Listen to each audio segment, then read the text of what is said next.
ಯೇಸುವಿಗೆ ಸ್ತೋತ್ರ. ಇಂದು 23 ಜುಲೈ 2026. ಎಲ್ಲರಿಗೂ ಸುಪ್ರಭಾತ. ಈ ದಿನದ ಧ್ಯಾನ ಭಾಗ ಇಬ್ರಿಯರಿಗೆ ಬರೆದ ಪತ್ರಿಕೆ 7ನೇ ಅಧ್ಯಾಯ 4-5 ವಾಕ್ಯ. ಈ ಮನುಷ್ಯನು ಎಷ್ಟು ದೊಡ್ಡವನೆಂದು ಆಲೋಚಿಸಿರಿ. ನಮ್ಮ ಮೂಲ ಪಿತೃವಾದ ಅಬ್ರಹಾಮನು ತಾನು ಸುಲುಕೊಂಡು ಬಂದ ಶ್ರೇಷ್ಠ ವಸ್ತುಗಳಲ್ಲಿ 10ನೆಯ 1 ಭಾಗವನ್ನು ಅವನಿಗೆ ಕೊಟ್ಟನಲ್ಲ. ಲೇವಿ ಕುಲದವರಲ್ಲಿ ಯಾಜಕೋದ್ಯೋಗವನ್ನು ಹೊಂದುವವರು ಜನರಿಂದ, ಅಂದರೆ ಅಬ್ರಹಾಮನ ವಂಶಸ್ಥರಾಗಿರುವ ತಮ್ಮ ಸಹೋದರರಿಂದಲೇ ದಶಮ ಭಾಗವನ್ನು ತೆಗೆದುಕೊಳ್ಳುವುದಕ್ಕೆ ಧರ್ಮಶಾಸ್ತ್ರದಲ್ಲಿ ಅಪ್ಪಣೆ ಉಂಟು. ಅಬ್ರಾಮನ ಚರಿತ್ರೆ ಆರಂಭವಾಗುವಂಥದ್ದು ಪ್ರಾಚೀನ ಮೆಸೊಪೊತಾಮಿಯಾದಿಂದ. ಮೆಸೊಪೊತಾಮಿಯಾ ಅನ್ನುವಂಥದ್ದು ಟೈಗ್ರಿಸ್ ಮತ್ತು ಯೂಫ್ರಟಿಸ್ ನದಿಗಳ ನಡುವಿನ ಫಲವತ್ತಾದ ಭೂಪ್ರದೇಶದಿಂದ. ಮೆಸೊಪೊತಾಮಿಯಾ ನಾಗರಿಕತೆಯಲ್ಲಿ ಪ್ರತಿ ನಾಗರಿಕರು ತಾವು ಬೆಳೆದ ಬೆಳೆಗಳಲ್ಲಿ, ತಾವು ಉತ್ಪಾದಿಸುವ ಉತ್ಪಾದನೆಗಳಲ್ಲಿ, ತಾವು ಸಾಕುವಂತಹ ಜಾನುವಾರುಗಳಲ್ಲಿ 10ನೆಯ 1 ಭಾಗವನ್ನು ದೇವಾಲಯಗಳ ನಿರ್ವಹಣೆಗೋಸ್ಕರ ಹಾಗೂ ರಾಜ್ಯದ ದೈನಂದಿನ ಚಟುವಟಿಕೆಗಳಿಗೋಸ್ಕರ ಕಟ್ಟುನಿಟ್ಟಾಗಿ ಕೊಡುವ ಸಂಪ್ರದಾಯವನ್ನು ವಿಧಿಸಿದರು. ಅಂದರೆ ಯೆಹೋವನು ಮೋಶೆಯ ಮೂಲಕ ಇಸ್ರಾಯೇಲ್ಯರಿಗೆ ದಶಮ ಭಾಗವನ್ನು ಪ್ರತ್ಯೇಕಿಸಿ ಯಾಜಕರುಗಳಿಗೆ ಕೊಡಬೇಕೆಂಬ ನಿಯಮವನ್ನು ಕೊಡುವುದಕ್ಕಿಂತ ಶತಮಾನಗಳ ಮೊದಲಿನಿಂದಲೂ ದಶಾಂಶ ಪಾವತಿ ಅಸ್ತಿತ್ವದಲ್ಲಿತ್ತು.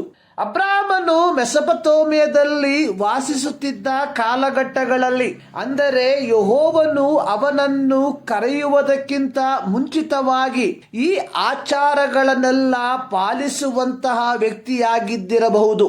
ಯೆಹೋವನು ಅಬ್ರಾಮನನ್ನು ಕರೆದಾಗ ಬಹುದೈವ ವಿಶ್ವಾಸಿಯಾಗಿದ್ದ ಅಬ್ರಾಮನು ಮೆಸೊಪೊತಾಮಿಯಾದ ವಿಗ್ರಹಾರಾಧನಾ ಪದ್ಧತಿಗಳನ್ನು ತಿರಸ್ಕರಿಸಿ ಏಕದೇವರಾದ ಯೆಹೋವನಲ್ಲಿ ನಂಬಿಕೆಯಿಟ್ಟವನಾಗಿ ಮೆಸೊಪೊತಾಮಿಯಾದ ಊರೆಂಬ ಪಟ್ಟಣವನ್ನು ಬಿಟ್ಟು ಕಾರಾನಿನಲ್ಲಿ ಬಂದು ವಾಸಿಸಿದನು. ತನ್ನ ತಂದೆಯಾದ ತೇರಹನು ತೀರಿ ಹೋದ ತರುವಾಯ ಅಬ್ರಾಮನು ಕಾರಾನಿನಿಂದ ಹೊರಟು ಕಾನಾನ್ ದೇಶದ ಕಡೆಗೆ ಪ್ರಯಾಣ ಬಳಸಿದನು.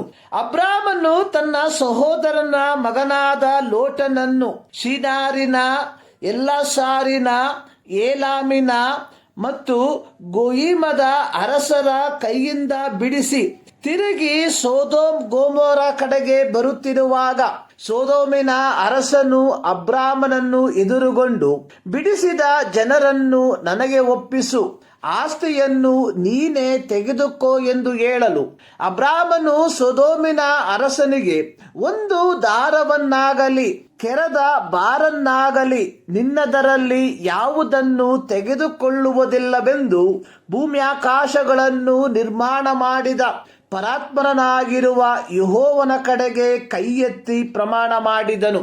ಅದೇ ಸಂದರ್ಭದಲ್ಲಿ ಸಾಲೇಮಿನ ಅರಸನಾದ ಮೆಲ್ಕಿಚೆದೇಕನು ಅಬ್ರಾಮನನ್ನು ಎದುರುಗೊಂಡು ಅವನಿಗೆ ರೊಟ್ಟಿಯನ್ನು ದ್ರಾಕ್ಷಾರಸವನ್ನು ಕೊಟ್ಟು ಪರಾತ್ಮನಾದ ಯೆಹೋವನ ನಾಮದಲ್ಲಿ ಆಶೀರ್ವದಿಸಿದಾಗ ಅಬ್ರಾಮನು ಮೆಲ್ಕಿಚೆದೇಕನಿಗೆ ತಾನು ಗೆದ್ದು ತಂದಿದ್ದ ಎಲ್ಲ ವಸ್ತುಗಳಲ್ಲಿ 10ನೆಯ 1 ಭಾಗವನ್ನು ಅವನಿಗೆ ಕೊಟ್ಟನು.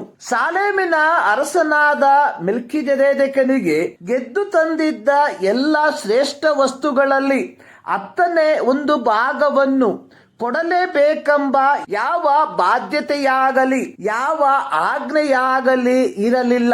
ಆದರೆ ಅಬ್ರಾಮನು ಮುಕ್ತ ಮನಸ್ಸಿನಿಂದ ಉದಾರವಾಗಿ ತಾನು ತಂದಿದ್ದ ವಸ್ತುಗಳಲ್ಲಿ ಅತ್ಯುತ್ತಮವಾದದನ್ನು ಕೊಟ್ಟನು. ಯೆಹೋವನು ಮೋಶೆಯ ಮೂಲಕ ಆರೋನನಿಗೆ ಹೇಳಿದ್ದೇನೆಂದರೆ, ಇಸ್ರಾಯೇಲ್ಯರ ಮಧ್ಯದಲ್ಲಿ ನಿಮಗೆ ಸ್ವಂತಕ್ಕಾಗಿ ಭೂಸ್ಥಿತಿ ಇರುವುದಿಲ್ಲ. ಇಸ್ರಾಯೇಲ್ಯರ ಮಧ್ಯದಲ್ಲಿ ನಾನೇ ನಿಮಗೆ ಪಾಲಾಗಿಯೂ ಸ್ವಾಸ್ಥ್ಯವಾಗಿಯೂ ಇದ್ದೇನೆ. ಲೇವಿಯರು ದೇವದರ್ಶನ ಗುಡಾರದ ಪರಿಚರ್ಯವನ್ನು ಮಾಡುವುದಕ್ಕಾಗಿ ಇಸ್ರಾಯೇಲ್ಯರಿಂದ ಸಕಲ ಪದಾರ್ಥಗಳ 10ನೆಯ ಪಾಲನ್ನು ಗೊತ್ತು ಮಾಡಿದ್ದೇನೆ. ಲೇವಿ ಗೋತ್ರಕ್ಕೆ ಸೇರಿದ ಕೆಹಾತ್ಯರು ಯಹೂದ, ಸಿಮೆಯೋನ್, ಬೆನ್ಯಾಮಿನ್ ಗೋತ್ರಗಳಿಗೆ ಹಂಚಿಕೊಟ್ಟಿದ್ದ ಸ್ಥಳಗಳಿಂದ 23 ನಗರಗಳನ್ನು ತಮಗಾಗಿ ತಕ್ಕೊಂಡು ಅಲ್ಲಿ ವಾಸಿಸುವವರಾದರು. ಗೆರ್ಷೋಮ್ಯರು ಇಸ್ಸಾಕರ್, ಆಶೇರ್, ನಫ್ತಾಲಿ ಮತ್ತು ಮನಸ್ಸೆ ಗೋತ್ರಗಳಿಗೆ ಹಂಚಿಕೊಟ್ಟಿದ್ದ ಸ್ಥಳಗಳಿಂದ 13 ನಗರಗಳನ್ನು ತಮಗಾಗಿ ತಕ್ಕೊಂಡು ಅಲ್ಲಿ ವಾಸಿಸುವವರಾದರು. ಮೆರಾರಿಯರು ರೂಬೇನ್, ಗಾದ್ ಮತ್ತು ಜೆಬುಲೋನ್ ಗೋತ್ರಗಳಿಗೆ ಹಂಚಿಕೊಟ್ಟಿದ್ದ ಸ್ಥಳಗಳಿಂದ 12 ನಗರಗಳನ್ನು ತಮಗಾಗಿ ತಕ್ಕೊಂಡು ಅಲ್ಲಿ ವಾಸಿಸುವವರಾದರು. ಅಂದರೆ ಇಸ್ರಾಯೇಲ್ಯರ 10 ಗೋತ್ರದವರು ವಾಸಿಸುತ್ತಿದ್ದ ಎಲ್ಲ ಸ್ಥಳಗಳಲ್ಲಿ ಚದರಿ ಹೋದವರಾಗಿ ಪ್ರತಿ ಗೋತ್ರಗಳ ಮಧ್ಯದಲ್ಲಿ ಲೇವಿಯರು ವಾಸಿಸುವವರಾದರು. ಲೇವಿ ಗೋತ್ರದವರಿಗೆ ಸ್ವಂತ ವ್ಯವಸಾಯದ ಸ್ಥಳಗಳು ಇಲ್ಲದೆ ಹೋದದ್ದರಿಂದ ಅವರಿಗೆ ಆಹಾರದ ಕೊರತೆ ಬಾರದಂತೆ ಪ್ರತಿ ಯಹೂದ್ಯರು ತಮ್ಮ ವಾರ್ಷಿಕ ಸುಗ್ಗಿಯಲ್ಲಿ 10ನೇ 1 ಭಾಗವನ್ನು ಹಾಗೂ ಜಾನುವಾರುಗಳಲ್ಲಿ 10ನೇ 1 ಭಾಗವನ್ನು ಲೇವಿಯರಿಗೆ ಕೊಡತಕ್ಕವರಾಗಿದ್ದರು. ಲೇವಿ ಗೋತ್ರದವರ ಪ್ರಾಥಮಿಕ ಕೆಲಸ ಅನ್ನುವಂಥದ್ದು ಉಳಿದ 10 ಗೋತ್ರದವರಿಗೆ ದೇವರ ಧಾರ್ಮಿಕ ವಿಧಿವಿಧಾನಗಳನ್ನು ನಿರ್ವಹಿಸುವುದು ಮತ್ತು ಅವರಿಗೆ ಬೋಧಿಸುವಂಥದ್ದು. ಪ್ರೀತಿಯ ದೇವಜನರೇ, ಪ್ರತ್ಯೇಕವಾಗಿ ಸೇವಕರೇ, ಮತ್ತಾಯನು ಬರೆದ ಸುವಾರ್ತೆ 28ನೇ ಅಧ್ಯಾಯದ 20ನೇ ವಾಕ್ಯದಲ್ಲಿ ಯೇಸು ತನ್ನ ಶಿಷ್ಯರಿಗೆ ಅಥವಾ ಅಪೊಸ್ತಲರಿಗೆ ಕೊಟ್ಟ ದೌತ್ಯ, ನಾನು ನಿಮಗೆ ಆಜ್ಞಾಪಿಸಿದನ್ನೆಲ್ಲ ಕಾಪಾಡಿಕೊಳ್ಳುವುದಕ್ಕೆ ಅವರಿಗೆ ಉಪದೇಶ ಮಾಡಿರಿ. ಸಭಾಪಾಲಕರೇ, ಉಪದೇಶ ಮಾಡುವುದಕ್ಕೆ ಭಾನುವಾರದ ದಿನದಂದು ಬೇರೆ ಇತರ ದಿನಗಳಂದು ನಮಗೆ ಅವಕಾಶಗಳು ಲಭಿಸುವಾಗ ದೇವಜನರಿಗೆ ಅವರ ನಿತ್ಯತ್ವ ಕಾಪಾಡಿಕೊಳ್ಳುವಂತಹ ಉಪದೇಶವನ್ನು ಕೊಡುವವರಾಗಿದ್ದೇವ. ಈ ಮುಂಜಾನೆಯಲ್ಲಿ ಸರ್ವಶಕ್ತನಾದ ದೇವರು ಈ ಅಧ್ಯಯನದ ಮೂಲಕ ನಿಮ್ಮನ್ನು ಆಶೀರ್ವದಿಸಲಿ.